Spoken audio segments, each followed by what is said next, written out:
Então, desde o começo do ano, nós começamos a falar sobre essa reconstrução. Nós começamos a falar sobre este processo.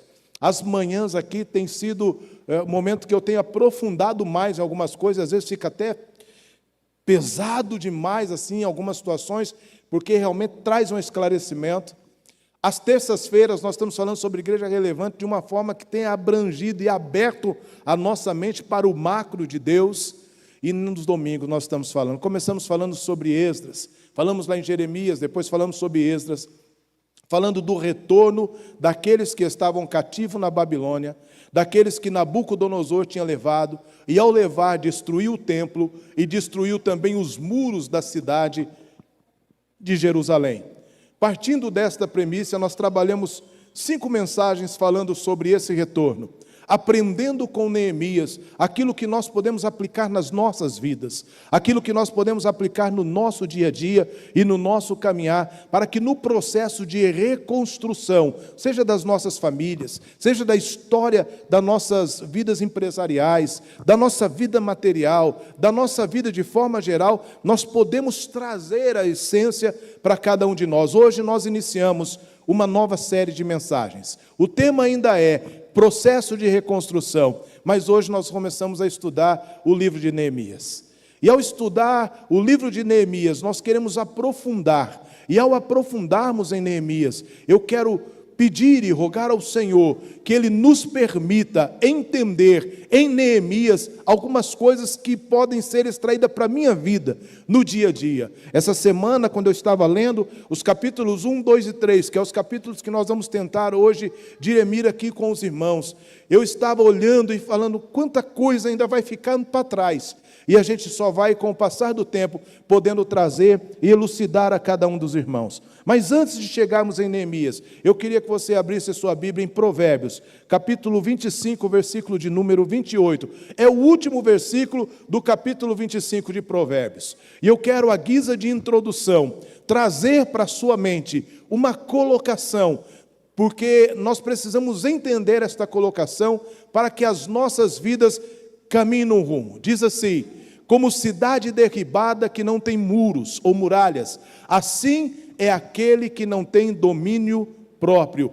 A outra tradução que você vai ter na sua mão, ela vai dizer assim: assim é o homem que não controla o seu espírito. O espírito aí com letra minúscula está falando do espírito humano, está falando da vontade humana, está falando do desejo humano. Por que nós vamos começar falando deste versículo? Simples, para podermos falar de Jerusalém sem muros, nós precisamos falar de cada um de nós sem proteção. Você já viu alguém descontrolado emocionalmente? Não, amém. Eu já vi. Você já se descontrolou emocionalmente? Não também, graças a Deus, eu já. E várias vezes. E me descontrolei. E é fácil você conhecer uma pessoa descontrolada. Uma pessoa descontrolada, a primeira pecinha que cai o parafuso e perde o controle é a língua. A pessoa não controla mais a língua, ele fala o que não quer, fala fora de tempo, ofende, causa tumulto e não consegue parar de falar. Você já tentou discutir com alguém que acha que sabe o que não sabe? Já tentou? Não, né? Eu já. E aí eu entendi que a Bíblia diz que se eu quiser discutir com um tolo, eu vou me assemelhar a ele. Mas diz a Bíblia que um tolo, quando se cala, passa até por sábio. Aonde o Senhor quer chegar? Eu quero dizer que um dos frutos, um dos gomos do fruto do Espírito é o domínio próprio. É o controle do nosso espírito. E nós, quando não aprendemos a controlar o ímpeto da nossa alma, quando nós não aprendemos a controlar os desejos desenfreados, na nossa insignificância humana, nós achamos que muitas vezes nós somos quase semideuses. Não, isso aí eu já controlo, isso aí já está sob o meu controle. Não existe, queridos, um homem ou uma mulher na face da terra que tenha controle sobre os desejos da sua alma e os desejos da volúpia de ser carnal, se ele não tiver um domínio do Espírito em si. Então, quando nós vamos falar em Neemias sobre a reconstrução dos muros da cidade de Jerusalém, nós vamos falar também da reconstrução da nossa personalidade, da reconstrução daquilo que nós, muitas vezes, parafraseando o apóstolo Paulo, dizemos: o bem que eu quero fazer eu não faço, mas o mal que eu não queria fazer, quando eu vejo, eu já o fiz. E tem gente que bate esse martelo dizendo assim, eu não consigo me controlar. Escute, irmão, o homem que é guiado pelo Espírito Santo de Deus é capaz de ter controle sobre as suas emoções. Há uma desculpa dizendo assim, não, eu sou crente, mas o meu braço ainda não é. Eu sou crente, mas isso aqui ainda não é. Hello? What? Hã? Onde eu achei esse hello? Deixa eu tomar água.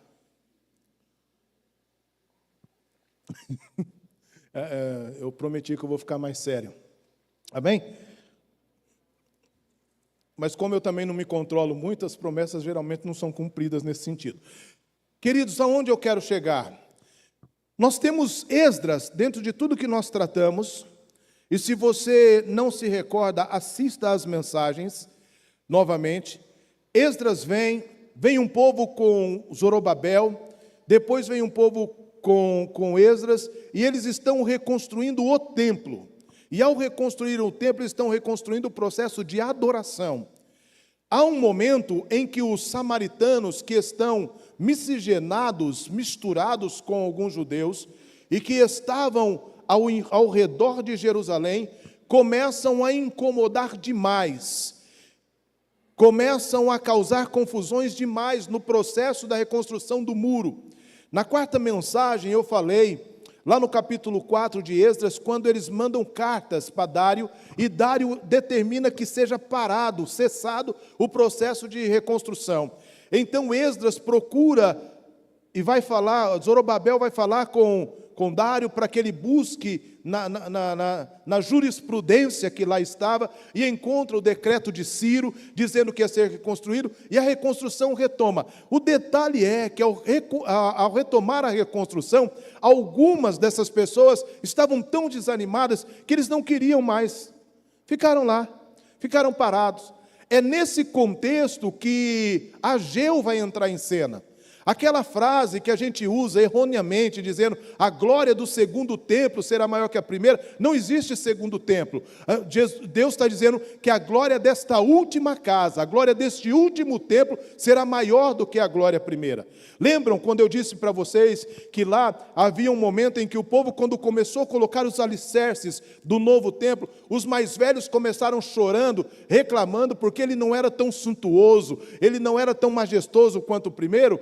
Justamente esse povo desanima e eles começam a cuidar das suas casas, eles começam a cuidar das suas plantações, eles começam a cuidar das suas coisas e deixam os muros e as portas e a reconstrução do templo. É quando Ageu vai dizer assim, não é tempo de você morar em terras, em casas aplainadas e a casa do Senhor continuar em ruínas, chamando a nossa atenção para que tudo quanto nós fazemos para a reconstrução do templo, e quando nós dizemos templo, nós estamos falando de templos humanos, nós estamos falando de tabernáculos, moradas do Espírito Santo, que todas as vezes que eu estou me dispondo a esse processo de reconstrução, eu estou atraindo de Deus a glória do Senhor, e quando eu atraio a glória do Senhor para a minha história de vida, minha vida é transformada, a vida da minha família é transformada, e a vida de todos os meus é transformada. Veja, nós temos aqui alguns estudiosos de psicologia, e dentro da psicologia, quando nós sentamos em gabinete, quando nós vamos conversar com alguém, uma das primeiras identificações que eu faço é como está a alma dessa pessoa. Às vezes a alma dessa pessoa está em frangalhos, destruída, está entristecida, está desistida de algumas coisas. E se tem uma das coisas mais difíceis dentro de um gabinete pastoral, é você conseguir fazer com que alguém que já desistiu de sonhos e projetos se reanimar, e principalmente se reanimar em Deus. Porque ele vai achar todos os defeitos na igreja, vai achar todos os defeitos em alguns irmãos, vai achar todos os defeitos, inclusive no pastor. Ele só não fala para o pastor, ele fala para os outros na fofoca. Mas para o pastor ele fala, não é com o senhor, está tudo bem, não é nada. Mas aí para os outros ele fala, não gostei daquela palavra do pastor, o pastor passou por mim, não me cumprimentou. Mas na verdade o problema não são os irmãos, o problema não é a igreja, e o problema nem é o pastor, o problema é essa pessoa que não está curada, que não está tratada, e que não deixou ser tratada por Deus, porque uma pessoa mal resolvida em si, para ela todo mundo é mal resolvida, principalmente se ela for vitimista. Eu sei que você não conhece ninguém assim, eu sei que na sua família não tem ninguém assim, aquela pessoa que causa confusão com todo mundo e que no final chora como se fosse uma vítima, e aí sempre tem alguém que vai apoiar essa vítima, e geralmente é alguém que quer dominar sobre a família, e aí quem está certo sai como errado, porque você não pode falar daquele jeito, porque você não pode fazer desse jeito, você não pode fazer isso. Irmãos, eu não sei se na sua casa, na sua família ou no seu trabalho tem alguém assim. Eu oro ao Senhor para que você não se depare com esse tipo de gente, ou que você não seja uma pessoa com a alma tão ferida para agir dessa forma. Eu não sei se com você já aconteceu, mas é muito fácil identificar uma pessoa assim. Se você estiver conversando em 2 pessoas ou 3 aqui, e uma pessoa dessa passar lá na frente, lá onde a Camila está, e vocês aqui conversando, e todo mundo olhar porque ela está passando e voltar a conversar, ela vai descer a escada dizendo assim: estão falando de mim. O que será que eu fiz? O que será que está acontecendo? Eu não dou certo em nada mesmo. E ela vai chegar lá embaixo, no pátio lá embaixo, sabe como? Desistida do ministério que ela tinha, desistida da convivência que ela tinha e querendo ir para outra igreja, porque ela achou que ela não é aceita aqui. Nós precisamos tomar muito cuidado com a nossa alma. A nossa alma ferida, irmãos, ela pode nos levar a ter comportamentos extremamente nocivos. Eu fui um homem de comportamentos extremamente nocivos. A minha alma ferida, a minha infância miserável e a ausência de um pai e a ausência de uma mãe me fizeram um homem violento. E eu cresci com muita violência. Para me defender, eu agredia. Então, a coisa mais fácil do mundo era brigar comigo. Não, você quer brigar? A pessoa não terminava de responder. E eu era um daqueles que perdia realmente a temperança total, e tudo que tinha à minha frente, irmãos, o que tivesse à minha frente, eu pegava para agredir pessoas. Graças a Deus, um dia eu cantei uma musiquinha. Conheci um homenzinho torto, que morava numa casa torta. Mas um dia a Bíblia encontrou, e tudo que era torto, Jesus endireitou. Amém? Eu não sei aonde você estava torto, mas um dia você se encontrou com Jesus. Porque quando eu falo de mim aqui, vocês dão risada, mas é como eu disse outra vez, tem um monte de auréola, só tem santa aí, né? Amém por isso. Então, quando nós vamos falar do processo de reconstrução e toda essa guisa de introdução, foi para você entender que se eu e você não aprendemos a reconstruir os muros através do Espírito Santo para curar a nossa alma, nós viveremos de problema em problema, de dificuldade em dificuldade. E olha, irmãos, tem gente que não para no emprego, tem gente que não consegue se relacionar, tem gente que vive de problema em problema só porque não está curado na sua alma. Tem gente que fala demais, tem gente que conversa demais, tem gente que só vê o erro dos outros, e tem gente que não fala de nada, e que entra nos processos de depressão e de angústia. Então, a partir de hoje, é sobre isso que nós vamos tratar, é sobre isso que nós vamos conversar, e eu tenho certeza que no decorrer deste mês para o outro, muitas das nossas vidas serão transformadas por essa palavra que é santa, que é eficaz e que nos dá um norte e uma direção. Amém? Vamos orar por isso?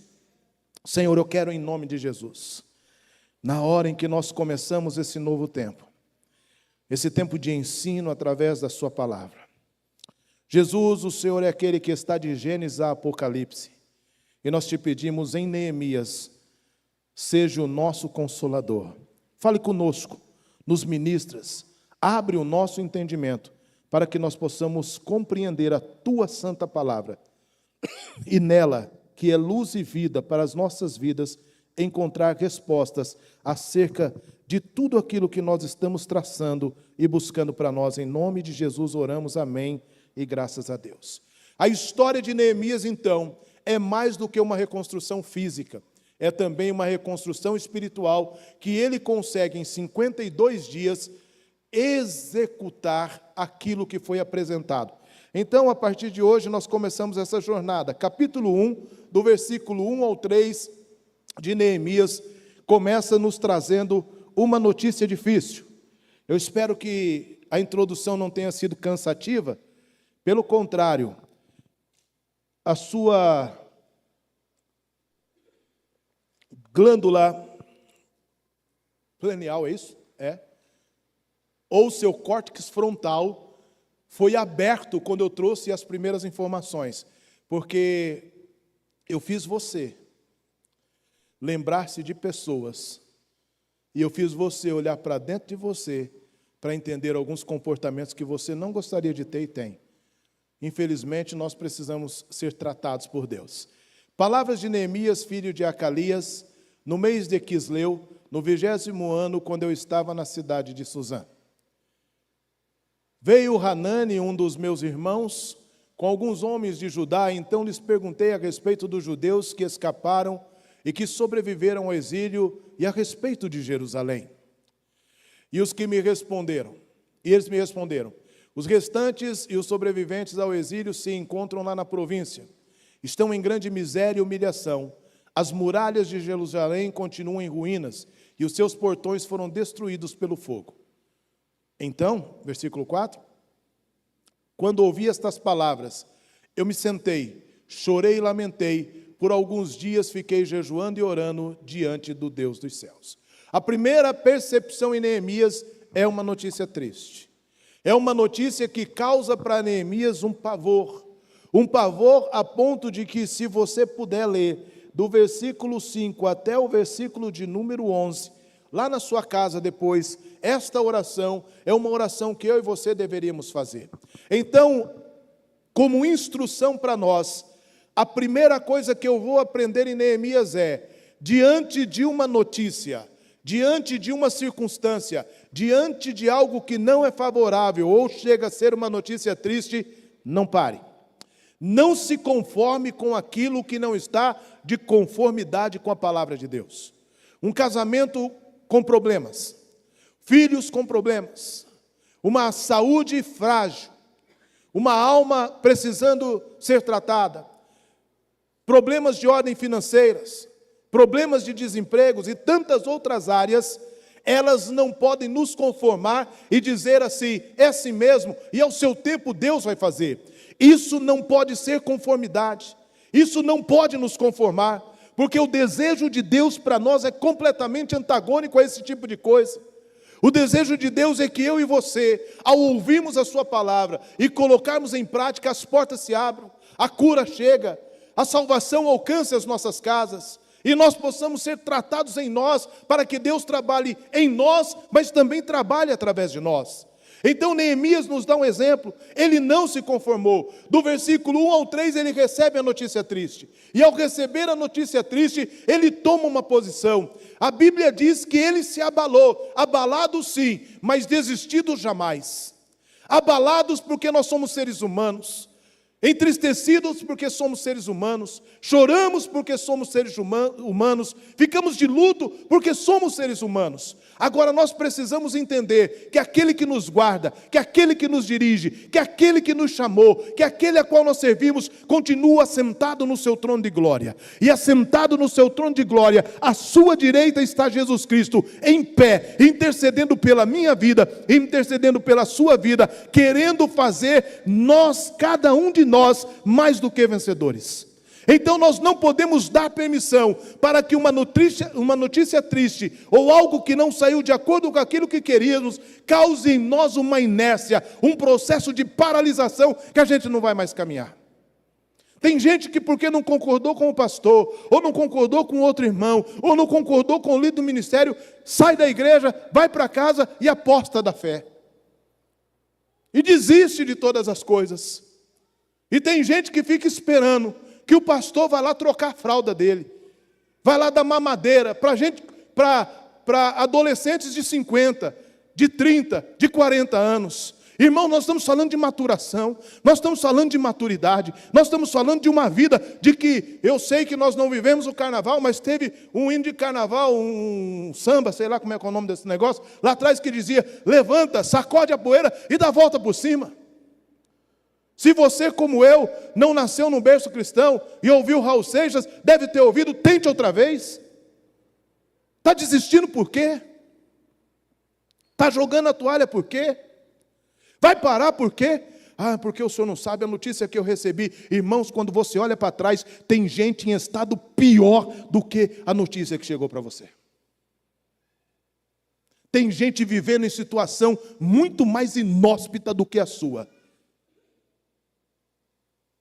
E você está desistindo por causa de coisinhas poucas, que se você colocar na balança, ou se você tiver um bom diálogo, você vai ver que era mal resolvido, que era mau entendimento, e que, na verdade, Deus queria que você avançasse. Deus está nos convidando para um novo tempo. Deus está trabalhando nessa igreja para trabalhar através desta igreja. Quando eu olho para Neemias, a notícia chegou e ele diz: eu me assentei e chorei. Eu chorei. E chorou por quê? Porque a notícia era de que o seu povo estava vivendo em uma miséria terrível. Agora Neemias me dá uma aula. Depois do quebrantamento ele ora. E a sua oração ele confessa o pecado do povo como se fosse seu. Ele diz: Senhor, foi nós que pecamos, foi nós que erramos. E ele busca de Deus em oração uma direção.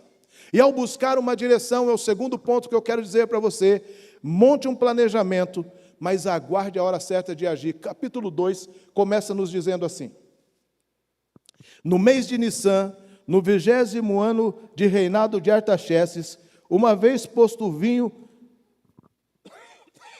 diante dele, eu o peguei e ofereci ao rei. Ora, nunca antes eu tinha estado triste diante dele.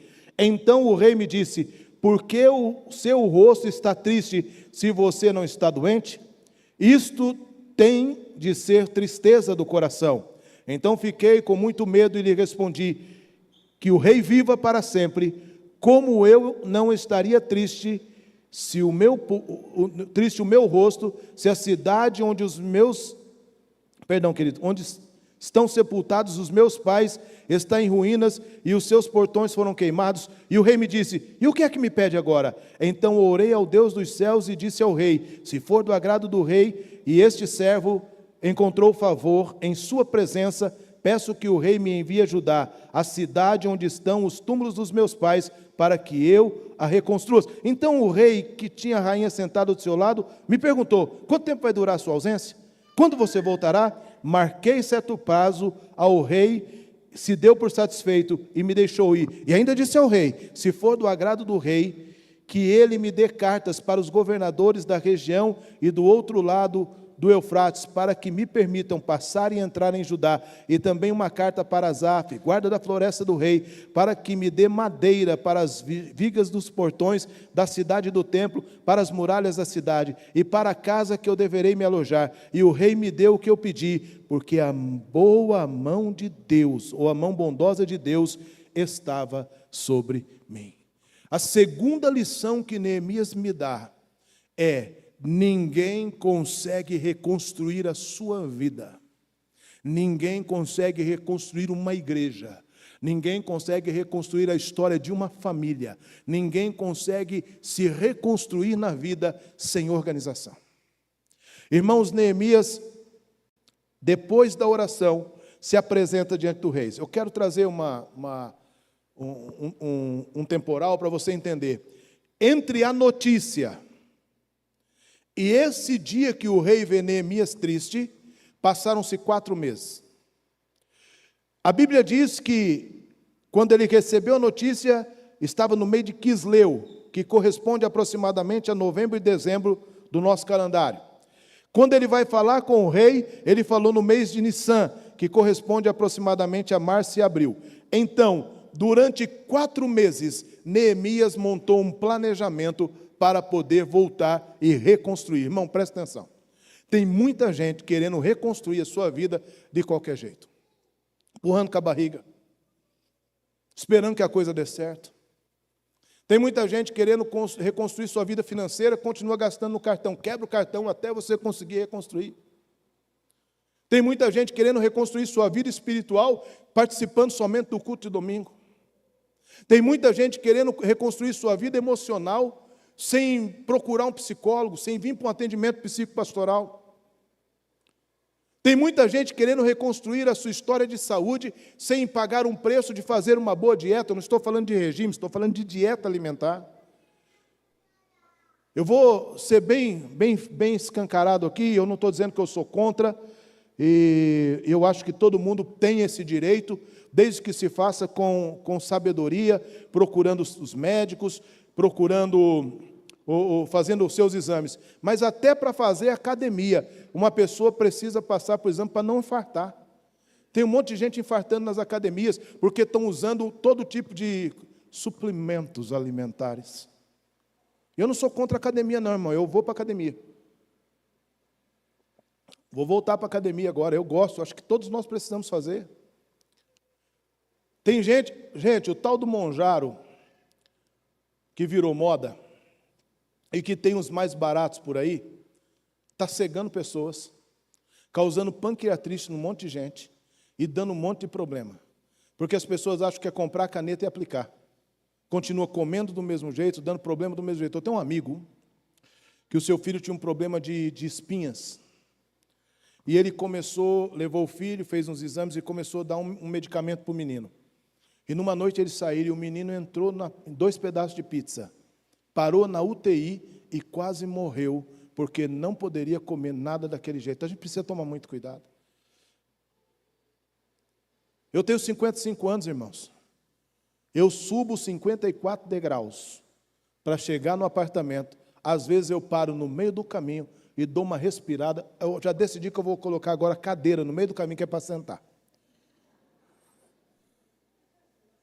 Vocês dão risada, né? Porque não é vocês sobem quase 10 vezes esses 54 degraus aí. E se você olhar os degraus, vem no meu apartamento me visitar, para vocês verem como que é. Esses dias eu saí num pique, cheguei, desci do carro e fui aqui, e estou indo aqui, ó. Quando chegou no meio, eu olhei assim, aí eu falei, o portal está se abrindo, porque estava tudo escuro. Aí eu parei, respirei, e falei, não sou mais um menino. Nós precisamos saber de onde nós estamos partindo. Tem gente que quer reconstruir a sua história no casamento, mas precisa saber de onde está partindo. Eu vou fazer uma pergunta aos homens aqui. Quem quiser se arriscar, se arrisque. Quem não quiser, não se arrisque. Mas a pergunta é, qual é o chocolate preferido da sua esposa? Não precisa falar. Eu não sei se vocês sabem. Eu sei o chocolate preferido da minha esposa. Eu sei. Talento verde de nozes. E ainda é exigente. E ela sabe o meu chocolate preferido. Tem gente que não passa no supermercado, no caixa do mercado, e compra um chocolate desse de vez em quando e leva para dentro de casa e entrega na mão das mulheres e está querendo reconstruir a história de um casamento, irmãos. Tem gente que não para tomar café da manhã com a esposa e está querendo reconstruir o amor no casamento. Assim para o homem, assim também para a mulher. Nós precisamos saber de onde estamos partindo. Neemias nos dá uma aula. Ele sabia onde estava, ele sabia o que queria, e ele sabia que cedo ou tarde ele teria que falar com o rei. A Bíblia diz que 4 meses depois, eu acho que o peso das suas orações, o peso da sua busca pela reconstrução do seu povo foi pesando, até que chegou o momento que diante do rei, e isso fala do quê? De relacionamento.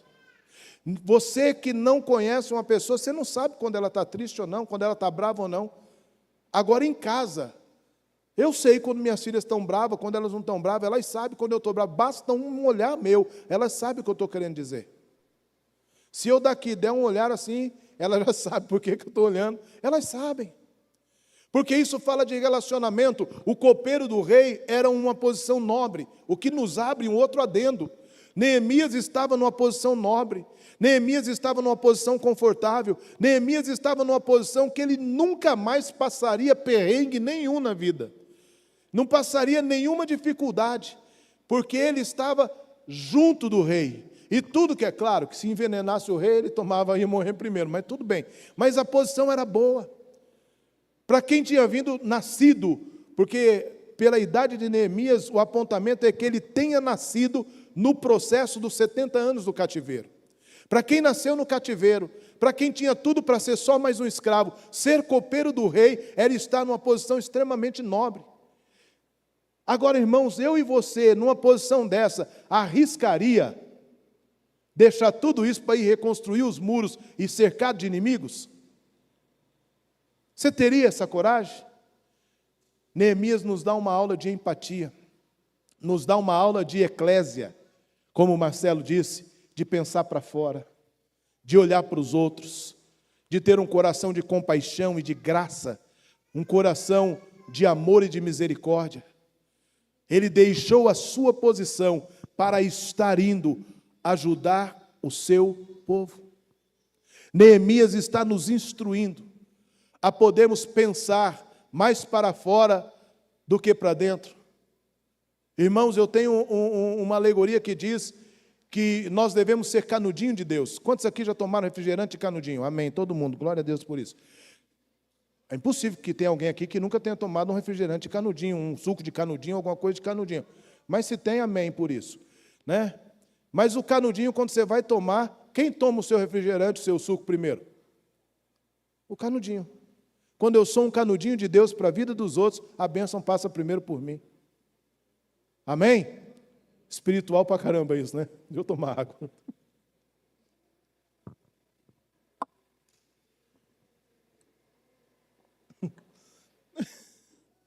Pode não ser espiritual, mas é fato. Amém?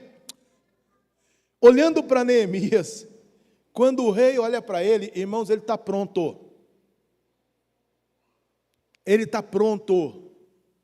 Tanto que a oração do suspiro que Neemias dá, é a oração que eu e você muitas vezes fazemos a Deus sem estar prontos. Essa é a diferença. Quando o rei olha para ele e fala, o que você está triste? O que aconteceu? Qual que é o babado, meu? Por que está assim?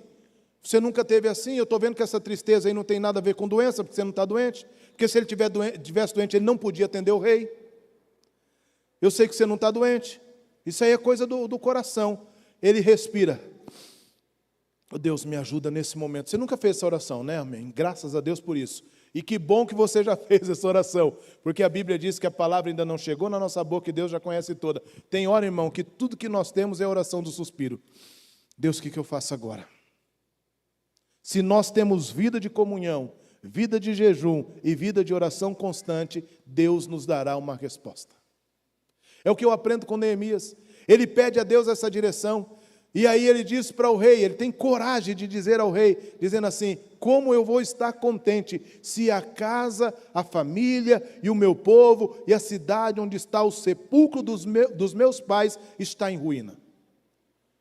E a segunda pergunta do rei para ele já é uma pergunta direcional. Irmãos, eu estava estudando, dando aula de empreendedorismo, falando sobre o Job, com a questão da Apple, um dos grandes problemas que ele tinha era a comunicação. Mas o problema não era a comunicação dele para com as pessoas, era a comunicação das pessoas para com ele.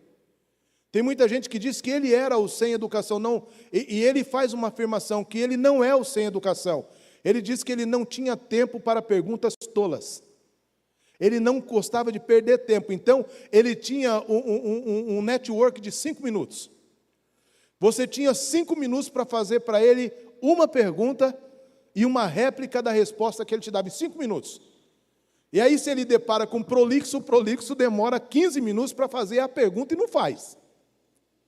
Prolixo é quem fala demais. Existe uma diferença entre falar bastante e falar demais. Tem gente que fala bastante, tem gente que fala demais. Quem fala demais é um problema sério, não é bom nem ficar perto. Porque atropela as palavras e causa problema para ele e para um monte de gente. Quem fala bastante é diferente da gente que conversa bastante. O prolixo, diante do Jobs, não tinha condições de fazer a pergunta. Mas alguns que conseguiram chegar diante dele e fazer uma única pergunta, encontraram respostas para tudo quanto estavam precisando. Isso no mundo dos negócios. Neemias está diante de um network com o rei, e o rei está exigindo para ele uma resposta rápida. O rei pergunta, o que é que eu posso fazer por você? Se você olhar o capítulo 2, o versículo de número 2 diz, então me disse o rei, por que o seu rosto está triste, se você não está doente? Isso tem de ser tristeza do coração. Então fiquei com muito medo e respondi, que o rei viva para sempre, como estaria triste se o meu povo, se a cidade onde estão sepultados os meus pais está em ruínas e os seus portões foram queimados. E o rei me disse, o que você me pede agora? Pronto. Se Neemias não fosse uma pessoa organizada, se Neemias não tivesse tudo pronto, teria perdido a grande oportunidade da sua vida. O que é que você me pede agora? E aí Neemias senta e dá para ele um relato, um escopo do que vai fazer. Eu gostaria de voltar. mas eu queria que o senhor me desse cartas, eu queria que o senhor fizesse isso, eu queria que, se achasse bem, o rei podia até para mim poder pegar umas vigas para restaurar as portas, etc. e tal. E ele diz: eu vou em tanto tempo, vou voltar em tanto tempo. Ele sabia onde estava, sabia para onde estava indo, sabia o que ia fazer e sabia quando ia voltar. Quando ele diz isso para o rei fica sem ação. A ação do rei é dizer: boa sorte, vou fazer tudo o que você pediu. Então, a segunda coisa que eu aprendo com Neemias é: monte um planejamento, mas aguarde a hora certa para agir. Tem gente que quer que as coisas aconteçam ontem. Ontem. Tem gente aqui, irmãos, em nome de Jesus. Vou fazer 5 meses que eu cheguei, vamos entrar no 5º mês. Tem gente que quer que aconteça na igreja coisa que está programada para 1 ano e meio. Desculpa aí, irmão. Dá não. Não dá não. Não, porque nós precisamos, e vamos fazer, vamos acontecer, vamos. Quanto custa? Você vai ofertar? Porque tem coisa que precisa de dinheiro. Tem coisa que precisa de tempo. Tem coisa que a gente precisa refazer. Devagar, como as águas de um rio contornando as pedras que estão lhe atrapalhando. Neemias sabia, ficou 4 meses montando um planejamento para colocar em prática na hora certa. Amém? Terceiro, caminhando para o fim, não revele seus planos a qualquer pessoa. Destrua pontes. Afinal, nós vamos falar sobre construir pontes, mas agora estou falando destrua pontes. Não se associe com pessoas negativas e com pessoas invejosas. Irmãos, você é inteligente. Você sabe do que eu estou falando. Tem gente na sua vida, irmão, que já era para você ter eliminado faz tempo. Eliminado não é matar, não. Eliminado, o que eu estou falando é deixar de conviver. Tem lugares na sua vida que já era para você ter parado de ir. Tem conversas na sua vida que você já era para parar de ter. Tem grupos de WhatsApp que você já tinha que ter saído faz tempo. Porque se a sua mulher vê o grupo, ou se o seu marido vê o grupo, vai dar problema na sua casa. Tem que sair, irmão. Tem que quebrar pontes. Porque tem relacionamentos que são nocivos e destrutivos para as nossas vidas. Tem coisa na minha vida que eu preciso mudar para ontem. Não é para amanhã, é para ontem. Formas de trato com a esposa, com os filhos, com amigos e etc. precisam ser mudadas para ontem. Então eu preciso destruir pontes. Tem pontes que nos levam para lugares que nós nunca deveríamos ter ido a primeira vez. Está estourado no mundo. O caso, como que é? Esther, como que é? Hã? É esse negócio aí que vocês falaram, Epstein. Está estourado no mundo. Há algum tempo atrás, surgiu um filme, Sons da Liberdade, que muita gente desceu o couro, que Hollywood não queria que esse filme aparecesse, porque falava justamente do que está acontecendo. Ei, presta atenção, a ficção imita a arte. Nós não estamos vivendo num mundo cor-de-rosa, nós estamos vivendo em guerra. Essa semana eu estava assistindo um bruxo, falando sobre as batidas do carnaval, falando sobre os portais que são abertos, e que daqueles que estão lá, eles nem vão e nem permitem ir, porque os portais são extremamente abertos. Sabe o que a gente faz? Fantasia os nossos filhos e manda eles dançar carnaval na escola. 31 de outubro, graças a Deus, que é dia da minha ordenação, e 31 de outubro desse ano eu faço 25 anos de ministério. Mas, se a gente não tomar cuidado, a gente fantasia os nossos filhos e manda eles brincar de bruxinha na escola. Nós estamos em guerras, o reino espiritual é real. Do mesmo jeito que nós oramos para Deus sobrenaturalmente nos abençoar, o inimigo das nossas almas ruge e brada como se for um leão, buscando alguém que possa tragar. Sabe o que está acontecendo, irmãos? Nesse carnaval, eu estou decepcionado com algumas coisas que eu já vi, porque criaram a balada gospel, o carnaval gospel, para entreter os nossos filhos e etc e tal. Em nome de Jesus, o meu sonho é fazer acampamento, mas acampamento mesmo, ou acampar dentro para o ano que vem, os jovens vão se mobilizar para isso. Não vem com papo de balada gospel, não, que aqui não cola. Ou eu sou de Deus, ou eu não sou de Deus. Se eu tenho que imitar o mundo para entreter as pessoas e trazer as pessoas para Jesus, abandona esse negócio de evangelho e vira qualquer outra coisa e deixa de ser igreja. Essa aqui é a igreja do Senhor Jesus. O lugar santo de homens e mulheres não perfeitos, mas buscando um alinhamento com o Senhor, pensando em salvação e entregar aos seus filhos e netos uma geração de pessoas que temem a Deus, longe de tudo que o mundo está oferecendo para cada um deles.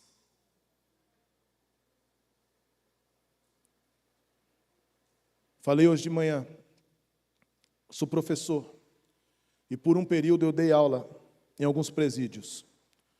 É assustador o número de filhos de crentes que estão presos abaixo de 26 anos de idade.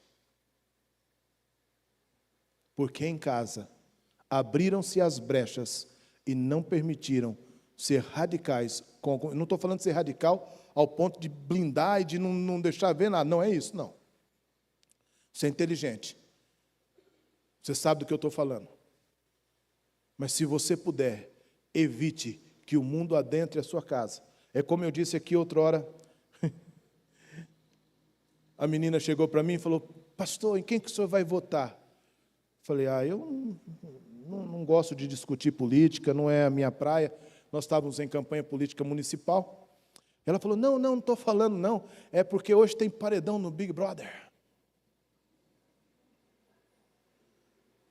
Aí o João sem braço, né? Você vai votar em quem? Não sei, meu pai quer votar não sei quem, a minha mãe quer votar no fulano. O que você acha? Eu falei: mas quem que fez mesmo? Aí ela começou a contar o Big Brother para mim, uma menina de 12 anos de idade. E eu olhava para os pais assim por cima do ombro dela, à vontade, irmãos. À vontade, irmãos. Era chamar eles e falar assim: vamos para o meu gabinete agora, vamos conversar. Mas eu não posso entrar dentro da vida das pessoas e dizer: muda o canal. Eu não posso entrar dentro da vida das pessoas e deixa de fazer isso, deixa de fazer aquilo.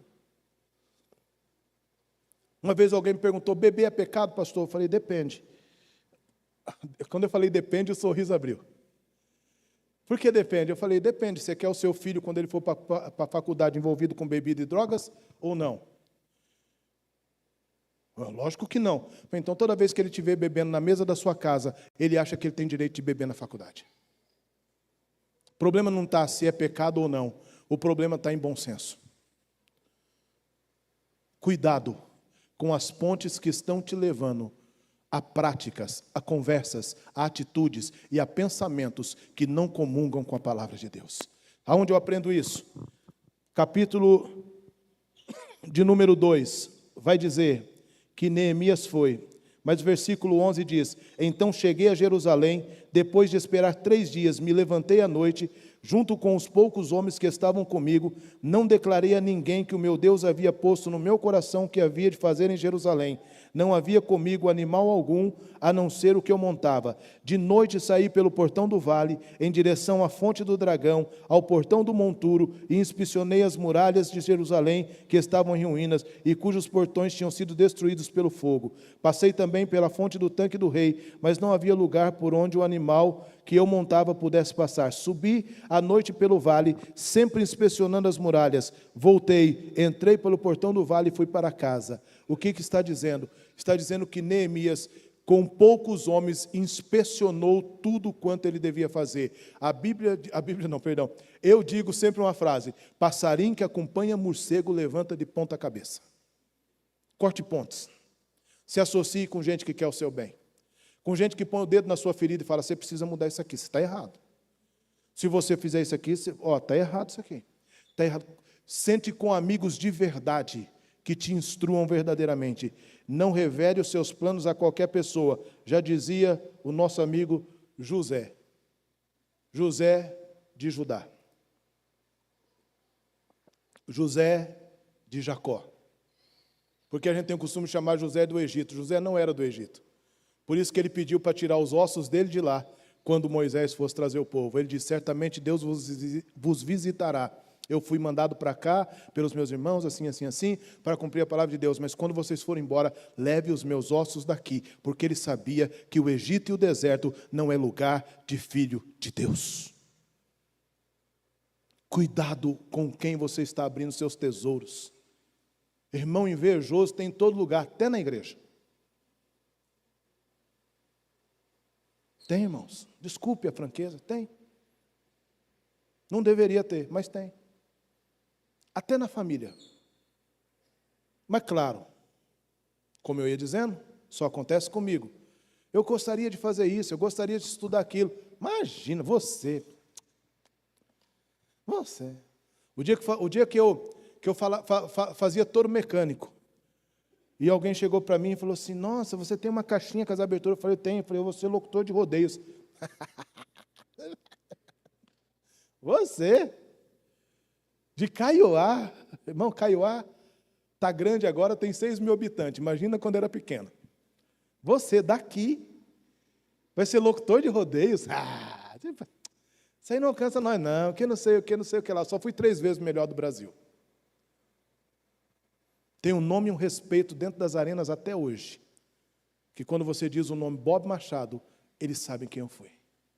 O rodeio me chama de Midas, porque eu formei muitos locutores que hoje estão na ativa, e os maiores DJs de rodeio saíram de Caiuá, daquele lugarzinho, para poder influenciar.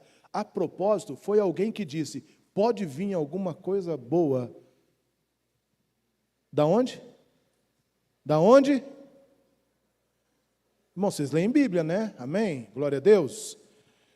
De Nazaré, pode vir alguma coisa boa? Imagina, nós estamos falando dele aqui, 2023 anos após a sua morte, e dizendo que ele cura, que ele restaura, que ele salva, que vivo está e que nós servimos a um homem que está à direita de Deus, intercedendo pelas nossas vidas. Não importa de onde você veio, importa para onde você está indo. Agora, no meio desse caminho, cuidado com quem você coloca na trincheira. Amém? E para encerrar, penúltimo, eu quero ler o capítulo 2, versículo 8 e o versículo 20, só para a gente poder caminhar numa coisa, porque tudo que eu falei até agora não vai funcionar se você não ler aquilo ali. O capítulo 8 diz, e também uma carta para Asaf, guarda da floresta do rei, para que me dê madeira, para que as vigas dos portões da cidadela do templo, para as muralhas da cidade e para a casa que eu deverei me alojar. E o rei me deu o que eu pedi, porque a mão bondosa do meu Deus estava sobre mim. Agora vamos no versículo 20. Versículo 20 diz assim, então lhe respondi, o Deus dos céus é quem fará com que sejamos bem-sucedidos. Tudo quanto nós formos fazer, nós precisamos entender que nós devemos depender de Deus. Tenho orado semanalmente, colocado esta igreja em oração e dito a Deus, se o Senhor não pastorear esta igreja, eu não dou conta. Porque a igreja é difícil, pastor? Não. Não. É porque ninguém consegue fazer nada e ser bem-sucedido se o Senhor não abençoar. Moisés, quando Deus disse, vou matar todo mundo e vou construir um novo povo, ele foi falar com Deus, falando, mas que é isso? A oração de Moisés é assim, que é isso, Senhor? O Senhor vai fazer um novo povo? E o que eles vão falar do Senhor? Vão falar que o Senhor tirou o povo para matar, que o Senhor não tem misericórdia. O que vão falar do Senhor? Vão falar etc, etc. Vai persuadindo Deus, e Deus fala, tá bom então. Então, tá bom, vou deixar esse povo, é que esse povo aí que você quer ficar, tá, eu vou mandar o anjo para vir com vocês. E Moisés fala assim,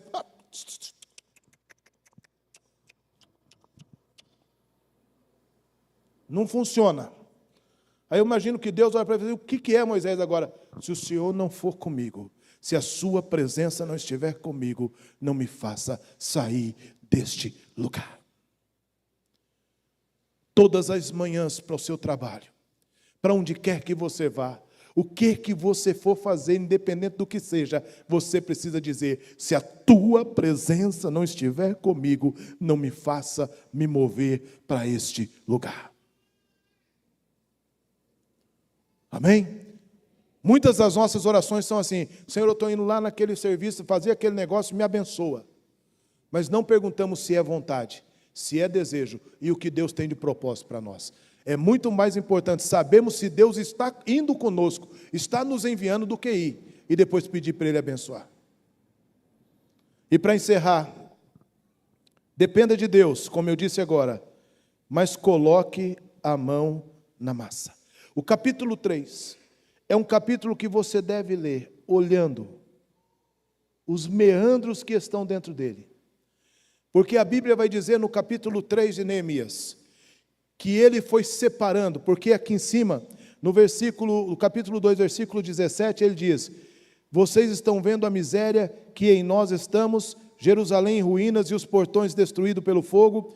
Venham, vamos reconstruir as muralhas de Jerusalém, para que nos livramos desta vergonha. E eu lhes declarei como a boa, bondosa mão do meu Deus havia estado sobre mim, e também as muralhas, as palavras que o rei havia me falado. Então disseram: vamos nos preparar e começar a reconstrução.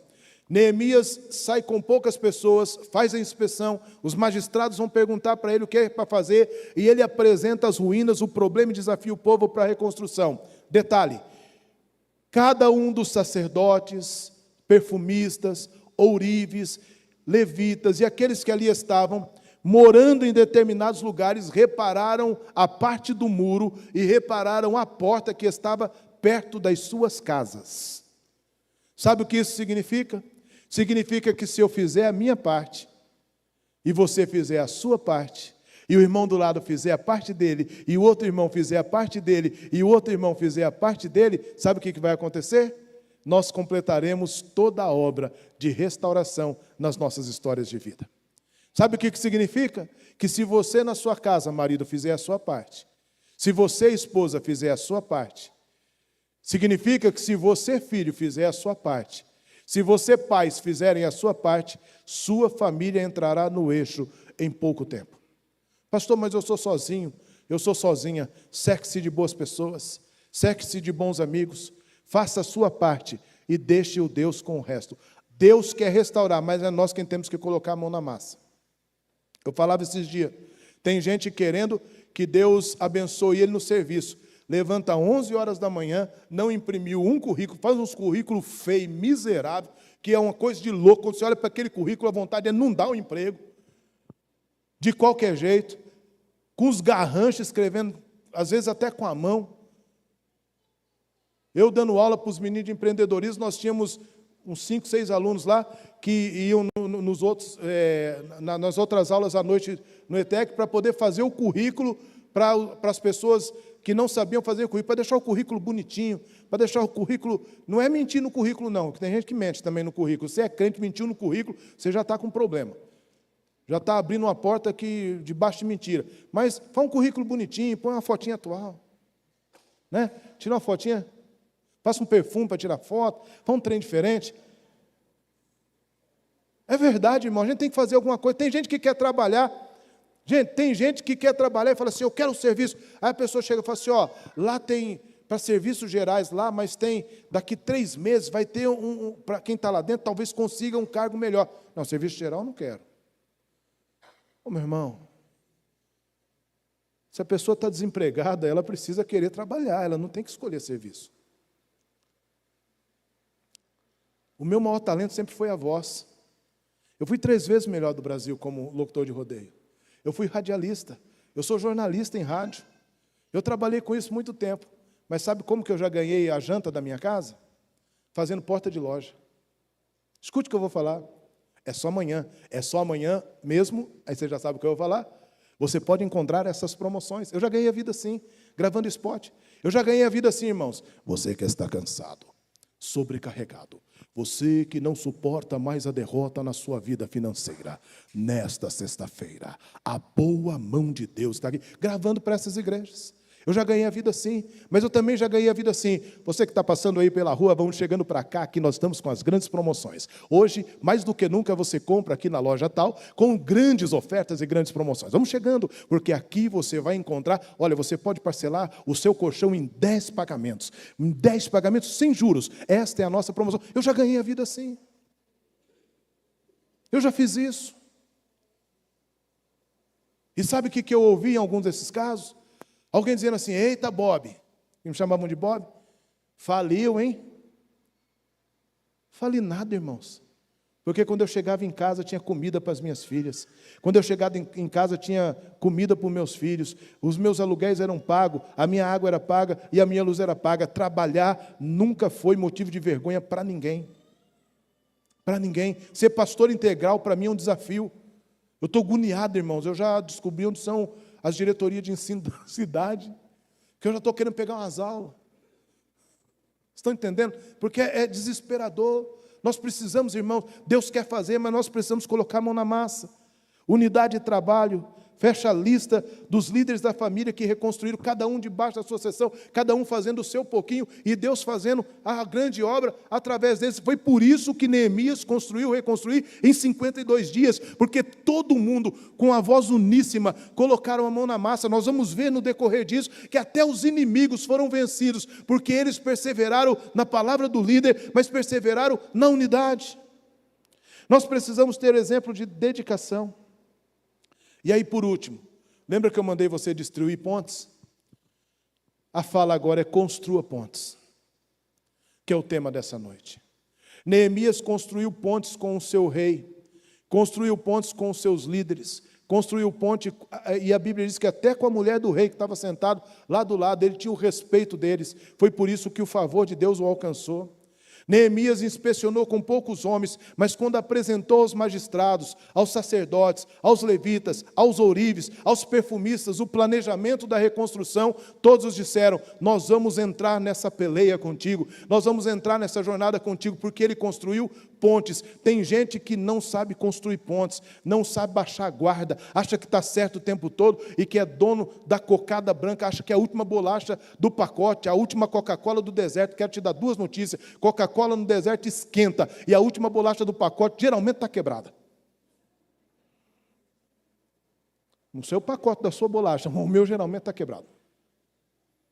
Irmãos, a gente precisa parar com algumas coisas. No processo de reconstrução, a gente precisa entender isso. Nossas vidas, é importante saber que a reconstrução espiritual e física exige trabalho em equipe, organização e dedicação de todos, independente da classe social ou da habilidade que eu tenho. Hoje destacamos a importância da liderança inspiradora de Neemias, a cooperação comunitária e o empenho pessoal, onde cada um repara um trecho do muro para chegar lá. Queridos irmãos, assim como uma cidade derribada é um homem que não controla o seu espírito. Assim como uma cidade sem muros, apta ao ataque dos inimigos, porque uma cidade sem muro, naquele contexto, era uma cidade apta ao ataque dos inimigos. Sou eu e você, quando nós não controlamos e não temos domínio próprio. Como que eu faço, pastor? Não se conforme com nenhuma notícia, está bem enroscado hoje, com nenhuma notícia triste. Não se conforme com algo que não está de acordo com a palavra de Deus. O status quo da derrota, o status quo da fraqueza, o status quo de problemas e dificuldades pode nos alcançar e a gente entender com a seguinte frase: é assim mesmo. Foi Deus quem quis assim. Meu irmão, Deus deseja que cada um de nós comamos o melhor dessa terra. Eu não estou falando de riquezas, estou falando de vida com paz. Não se conforme com as notícias tristes. Monte um planejamento, se organize, aguarde a hora certa de agir, mas haja. Não revele seus planos a qualquer pessoa, destrua qualquer tipo de ponte que pode te levar para trás. Dependa de tudo, absolutamente de tudo, dependa de Deus, mas coloque a mão na massa. Esse é o tempo que Deus está nos chamando para vivermos debaixo de uma novidade de vida.